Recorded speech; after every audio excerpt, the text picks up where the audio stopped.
Naam, mwamba Ibrahim Traore ameshangaa kidogo kuhusiana na rais wetu wa Kongo Felix Tshisekedi kwenye swala la kubadilishana madini na amani ambayo tunaweza kusema ni priceless minerals, ambapo tunakumbuka ambavyo Kongo kwanza inasumbuliwa na waasi wa M23, sio tu M23 lakini kuna makundi mengine pia ya waasi, huku wakitangaza kwenda mpaka Kinshasa kwenda kuipindua serikali ya Felix Tshisekedi. Na hapa wakawa wamemweka mtu ambaye anajulikana kama Colonel Nangaa, ambaye aliwahi kuwa mwenyekiti wa tume ya uchaguzi ndani ya taifa la Kongo, na yeye mwenyewe anasema kabisa kuwa huyu Tshisekedi tulimpa ni kumpa tu. Sasa katika haya mambo yote kuhakikisha kuwa kunakuwa na utulivu katika taifa hili la Kongo, kwa sababu Kongo imekuwa ikilaumu Rwanda kwa kuwafadhili M23, ndipo hapa sasa palipomfanya Felix Tshisekedi, maana ilikuwa ni tarehe 21 ya mwezi wa pili, tarehe 21 mwezi wa pili 2025, yani manake mwezi ulioisha, ndipo ambapo Felix Tshisekedi aliandika barua kuomba taifa la Marekani kuweza kuja kusaidia kulinda amani ya Kongo, hususan kusaidia kuwaondoa M23.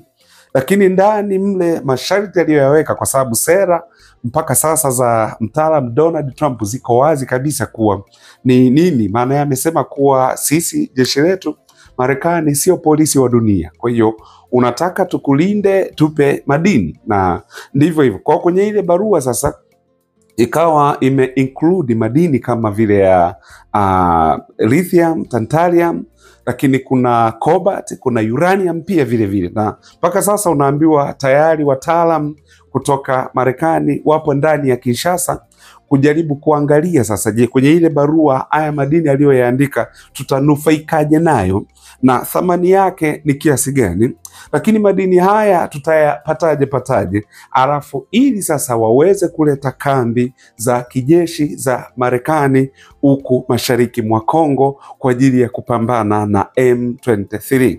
Ndilo jambo ambalo limemshangaza zaidi mwamba Ibrahim Traore, kwa sababu kwenye taifa la Burkina Faso, wakati Mfaransa pamoja na Marekani pamoja na washirika wao wanapo hizi kambi zao za kijeshi zinapoondolewa ili waweze kurudi kwao, huku Kongo ndio sasa rais wa Kongo ameenda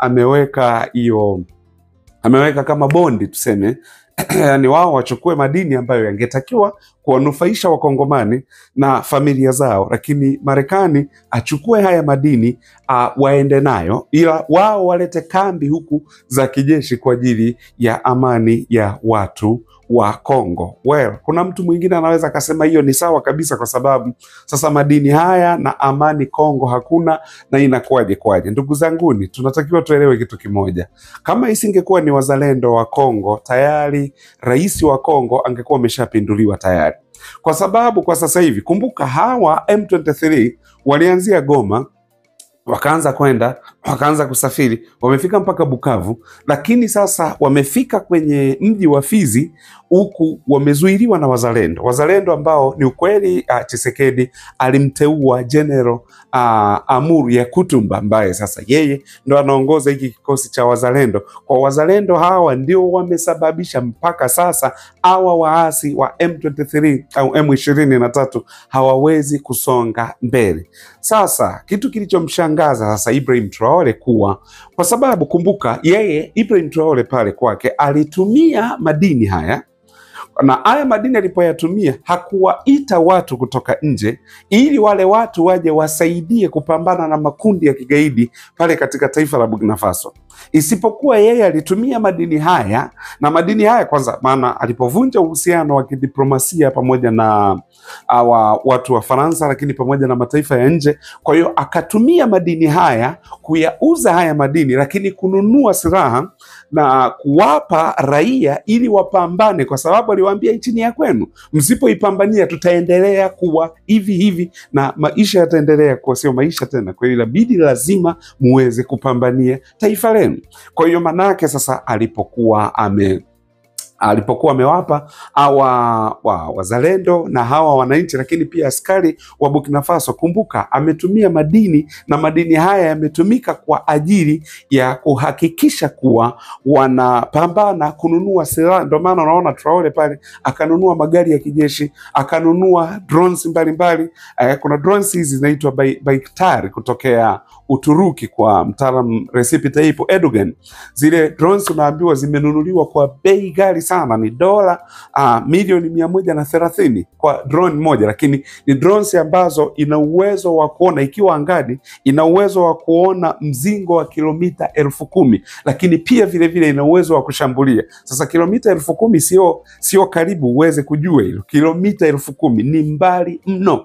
Kwa hiyo hii drones ikiona vile mpaka inaweza ikaona hata makundi yale ya kigaidi wakati yanajipanga kuja. Ndio maana unaona sasa Ibrahim Traore amefanikiwa sana katika swala la kuweza kudili na magaidi. Lakini kinachoshangaza zaidi pia, Ibrahim Traore alionyesha nia ya kutaka kuisaidia Kongo, na ndio maana mnakumbuka mwanzo kabisa aliongea na watu wengine wadhani labda ni uongo, lakini ukweli ndio huo. Na Ibrahim Traore hotuba zake nyingi ziko kwa Kifaransa, haongei kwa Kiingereza, ziko kwa Kifaransa, ambapo sasa tunajitahidi sana kuwaleteeni taarifa na kuzitafsiri the way ambavyo anakuwa amehutubia hizi hotuba zake. Na katika mojawapo ya hotuba yake alisema Kongo inasumbuliwa na waasi, vikundi vya waasi vinasumbua. Kwa nini? Kwa sababu hii ni wiki mbili tu, mimi mkinipa tayari watakuwa hao waasi hawapo tena. Lakini pia kitu kingine aliwahi kuongea, akasema kama mtaki kunipa mimi hiyo, basi tumeni vijana niwafundishe, alafu baada ya wiki 3 tawarudisha Kongo, alafu tuone kama hao waasi wa M23 watakwepa. Na ni ukweli, kwa sababu kama waasi wa M23 wameweza kudhibitiwa na wazalendo, ambao wazalendo hawajapitia mafunzo ya kijeshi. Lakini kumbuka, wanajeshi baadhi ndani ya taifa la Kongo ni wasaliti, ambao ndio wanasababisha sasa mambo yanaendelea kuwa ni mabaya. Kwa hiyo hiki ndicho ambacho sasa unaona Traore ameendelea kukishangaa. Lakini pia vile vile tukumbuke jambo moja, kuwa bila hawa wazalendo, manake hawa jamaa M23 walikuwa wanasonga mbele, yani kusingekuwa na watu wa kuwazuia, kwa sababu kikwazo kikubwa kwa M23 kuweza kufika katika taifa au kuweza kufika katika mji wa Kinshasa, ambako walidai wanaenda kuipindua serikali ya Felix Tshisekedi, ni nini? Ni wazalendo. Sasa kwa hii imeshangaza kidogo, imemshangaza Traore kuwa inakuwaje mwamba huyu ameenda kuomba msaada kwa Marekani, wakati huku sisi tumeondoa ushawishi wa Marekani pamoja na Ufaransa, tumeamua kupambana wenyewe, kusimama wenyewe, lakini kuungana na watu ambao wana nia ya kweli ya kupambana na makundi ya kinyang'au, kwa sababu mataifa kama Urusi wanapambana na makundi ya kinyang'au ambayo ni makundi ya kigaidi. Lakini ukiangalia makundi mengi ya kigaidi yanakuwa yanaanzishwa na watu hawa kutokea magharibi. Lakini sasa upande wa pili, huyu Tshisekedi wangu mimi, jamani, rais wangu mimi, huyu angefanya nini? Yani upande wa pili, tukigeuza shilingi upande wa pili, Tshisekedi angefanya nini? Tukumbuke kuwa Tshisekedi anasumbuliwa na misingi ya kikoloni iliyokuwa imewekwa. Ndio maana watu wengi wametafsiri kuwa hiyo ni akili ya kikoloni, akiamini kuwa msaada uko nje ya Afrika, wakati msaada angeweza kupata kutoka kwa ndugu zake wa Afrika na mali yake wangemwachia hivyo hivyo. Na ndio maana unaona wachambuzi wengi wanajiuliza, na watu wengi wanajiuliza, wadau wengi, kwa nini Tshisekedi hajaenda Burkina Faso kwenda kuomba msaada? Kwa nini Tshisekedi hajaenda Umoja wa Saheli ule kwenda kuomba msaada? Lakini basi hata kama ni nje, kwa nini Tshisekedi hajaenda kwenda Urusi kuomba msaada? Sasa ndio hapa nataka unisikilize vizuri. Tshisekedi wetu angefanya nini, ndugu zangu? Kwa sababu kumbuke, Kongo unapoiongelea unaongelea Marekani, unaongelea Ubelgiji, unaongelea Ufaransa, unapoiongelea Kongo, sio huko kwingine. Na Tshisekedi ana historia nzuri sana ya kilichomtokea Mobutu Sese Seko Kuku Bengu wa Zabanga, kwa sababu Mobutu alitumika sana na watu wa magharibi, kwa sababu Mobutu alisimamia kuuawa kwa Patrice Emery Lumumba, ambapo huyu Mobutu aliposimamia haya mauaji, tukumbuke mauaji haya yalikuwa yamepikwa na Marekani, yalikuwa yamepikwa na Ubelgiji, lakini na Ufaransa naye pia alihusika, Mobutu akisimamia haya mauaji. Lakini baadaye ameenda amewatumikia sana Wabelgiji Wafaransa amechota mali za Kongo kuwapa Wafaransa, amechota mali za Kongo kuwapa Wabelgiji na wengine pia, na baada ya hapo baadaye akaja akashtuka kuwa hawa watu wananitumia. Kuja kushtuka imekuwa too late, akageukia China. Alipogeukia China, Mobutu hakuendelea kukaa hapo. Kwa hiyo ndivyo ilivyo. Lakini tangu mwanzo, tangu nyuma, Wabelgiji wamekuwa wakilifanya jeshi la Kongo linakuwa ni dhaifu tangu mwanzo. Ndio maana unaona hata Burkina Faso pia Wafaransa pia walikuwa wanalifanya jeshi la Burkina Faso ni dhaifu. Ndio maana katika mojawapo ya hotuba za Traore aliwahi kuongea kuwa tulikuwa sisi ni kama wapiga paredi, alafu vinapokuja vita ndio utagundua sasa tofauti kati ya paredi na vita vyenyewe namna vilivyo. Ni Mfaransa alikuwa analifanya ili jeshi liendelee kuonekana kuwa ni dhaifu, kitu ambacho ndicho wamefaulu sana katika taifa la Kongo na kudestabilize mambo haya. Kwa huyu Tshisekedi anakuja kuingia madarakani, anakutana na vitu viko hovyo hovyo, misingi mibaya sana, kwa anajitahidi sasa kupambana naye. Kwa matokeo yake yako hivyo. Lakini jambo lingine, Traore ni tofauti na Tshisekedi kwa sababu Tshisekedi ni familia ambazo zimekulia huko kwenye haya mataifa ya magharibi. Kwa hiyo wao bado Tshisekedi ana umagharibi. Nafikiri hata uwekezaji pia amewekeza pia huko kwenye mataifa ya magharibi. Kwa hiyo hawezi akaenda against nayo, kwa sababu the moment Tshisekedi atakapoamua kugeukia upande wa Urusi kuomba msaada ile kama Urusi ilivyowasaidia hawa kina Traore, mwisho wa siku Tshisekedi hawezi akawa hai, na yeye anapenda maisha yake.